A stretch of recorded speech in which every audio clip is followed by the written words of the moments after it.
당신은 하나님의 VIP이십니다. 행복을 꿈꾸는 여러분 반갑습니다. 그 꿈이 꼭 이루어지시기를 바라면서 이번 시간에는 행복에 대해서 이어서 알아보기로 하겠습니다. 지난 시간 행복은 양심의 소리를 듣고 살아야 한다고 말씀을 드렸습니다. 그리고 선택을 잘하면서 살아가게 될 때 우리는 행복으로 나아갈 수 있다고 설명을 드렸습니다. 오늘 우리들이 살아가고 있는 많은 내용들은 결국 선택을 하면서 살아가는 것이기 때문에 우리들의 생각, 우리들의 감정, 우리들의 말도 잘 선택하면서 살아갈 때 우리는 행복해질 수 있다고 설명을 드렸습니다. 그러면 양심의 최종 목적지는 어디일까요? 그것은 바로 하나님입니다. 따라서 행복을 이루기 위한 세 번째 요건은 바로 하나님을 만나야 진정한 행복을 얻을 수 있다는 것입니다. 자녀는 부모가 있어야 행복합니다. 남편은 아내가 있어야 행복하죠. 제자는 스승이 있어야 행복합니다. 이렇듯 우리 인간도 하나님을 만나야 근본적으로 행복할 수 있다는 것입니다. 인간은 원인적인 존재가 아닙니다. 결과적인 존재인 것입니다. 우리가 태어나고 싶어서 태어난 사람이 있습니까? 남자이고 싶어서, 여자이고 싶어서 스스로 된 존재가 있습니까? 아무도 없습니다. 결과적인 존재인 인간은 원인적인 존재를 만남으로써 삶의 의미, 삶의 목적도 알 수 있는 것이기 때문에 인간은 창조하신 하나님을 만나야 근본적으로 행복해질 수가 있는 것입니다. 네 번째로는 하나님이 주신 축복을 성취해야 합니다. 하나님께서는 인간을 창조하시고 인간에게 큰 축복을 주셨습니다. 창세기 1장 28절에 하나님이 그들에게 복을 주시며 그들에게 이르시되 생육하고 번성하여 땅에 충만하라. 땅을 정복하라. 바다의 물고기와 하늘의 새와 땅에 움직이는 모든 생물을 다스리라고 말씀하십니다. 이렇게 하나님은 3대 축복을 주셨던 것입니다. 따라서 우리 인간이 하나님께서 주신 이 3대 축복을 성취하게 될 때 우리는 근본적인 그런 행복을 성취할 수 있게 되는 것입니다. 그러면 하나님께서 주신 첫 번째 축복은 생육하라라는 축복입니다. 이것은 개성을 완성하라는 의미인 것입니다. 하나님을 닮은 완성된 인간이 되라는 것입니다. 마태복음 5장 48절에 하늘아버지의 온전하심과 같이 너희도 온전하라고 하신 예수님의 말씀을 성취하는 내용인 것입니다. 그리고 생육하라는 말 속에는 성장하라는 의미가 담겨 있습니다. 우리 인간의 육신도 성장해야 되겠고 인격도 성장해야 됩니다. 인격의 성장 없이 행복해질 수 있을까요? 30세 된 사람이 3살짜리의 인격을 갖고 살아간다면 우리는 결코 행복할 수 없을 것입니다. 우리의 육신도 성장시키고 우리의 인격도 성장시킴으로써 개성을 완성하게 될 때 우리는 행복한 삶으로 나아갈 수 있게 되는 것입니다. 두 번째 축복은 번성하라는 축복을 주셨습니다. 이것은 가정을 완성하라는 의미인 것입니다.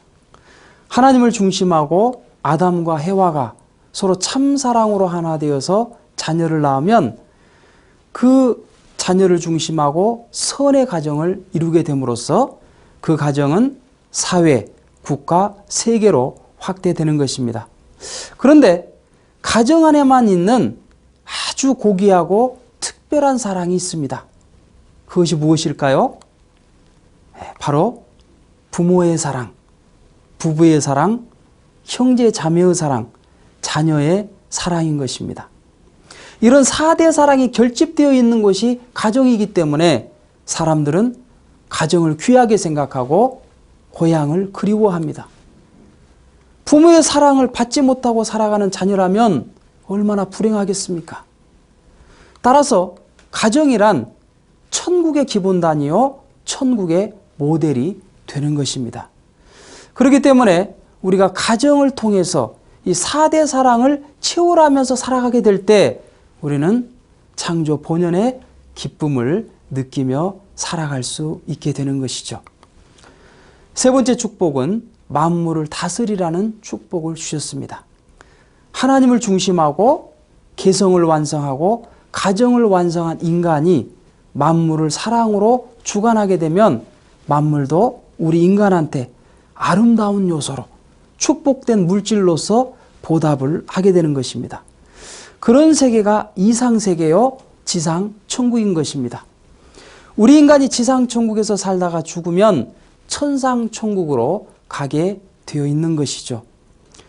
그런데 오늘날 우리 인간은 만물을 사랑으로 주관하지 못하고 있습니다. 세상의 많은 자연재해를 보십시오. 지진이나 해일, 극심한 가뭄, 홍수, 황사, 미세먼지 등은 이 만물 세계를 사랑으로 주관하지 못한 결과인 것입니다. 요즘에는 AI 등의 가축성 전염병도 많이 급증하고 있습니다. 그것도 이 동물을 사랑하지 못한 결과인 것입니다.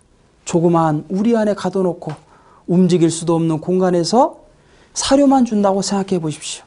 스트레스를 받고 면역력이 떨어져서 결국에는 각종 질병을 야기하게 되는 것입니다. 따라서 이 만물을 사랑으로 주관할 수 있는 것은 우리 인간의 행복을 위한 아주 중요한 요건이 되는 것입니다. 따라서 자녀들을 교육할 때도 3대 축복을 이룰 수 있는 교육을 시켜야만이 우리는 이상세계를 이룰 수가 있는 것입니다. 제1축복은 하나님을 중심한 인격을 완성하는 교육입니다. 제2축복은 사랑의 질서와 도리를 배우는 규범 교육입니다. 가정 안에서 부모와 자녀의 도리, 남편과 아내의 도리, 형님과 아우의 도리, 이러한 관계성에서의 사랑의 도리와 질서를 배우게 될 때 사회에 나가서도 그런 존재는 올바른 규범의식을 갖고 살아가게 되는 것입니다. 그리고 세 번째 축복은 만물을 주관할 수 있는 주관교육으로서 지식과 기술교육 등이 여기에 해당합니다. 그런데 오늘날에 많은 사람들은 이 제1축복과 제2축복을 이룰 수 있는 교육은 시키지 않고 제3축복, 즉 기술교육과 지식교육만을 시킴으로써 오늘날 세상의 많은 젊은이들이 하나님은 물론이거니와 부모도 모르고 형제 자매도 모르는, 그래서 우리의 삶의 자리를 불행한 자리로 만들어 놓고 말았다는 것입니다. 따라서 이러한 3대 축복을 통한 교육이 얼마나 중요한 것인지를 우리는 알 수 있게 되는 것입니다. 인생, 빨리 가는 것보다 어디를 향해 가는지가 중요합니다. 하루 24시간이 모자랄 정도로 바쁘게 돌아가는 현대인들의 삶에서 쉴 틈을 찾아볼 수가 없습니다. 하지만 인생은 속도보다 방향이 중요합니다. 인생의 방향이 잘못되면 속도를 낼수록 잘못 갑니다. 내가 가는 방향이 제대로 가고 있는지가 중요합니다. 여러분은 지금 어디를 향해 가고 있습니까? 행복을 안내하는 인생 내비게이션이 있다면 그것은 무엇일까요? 바로 하나님이시며 그 하나님이 우리들에게 부여해 주신 3대 축복인 것입니다. 따라서 진정한 행복을 위해서 다음 시간에는 하나님에 대해 알아보기로 하겠습니다. 감사합니다.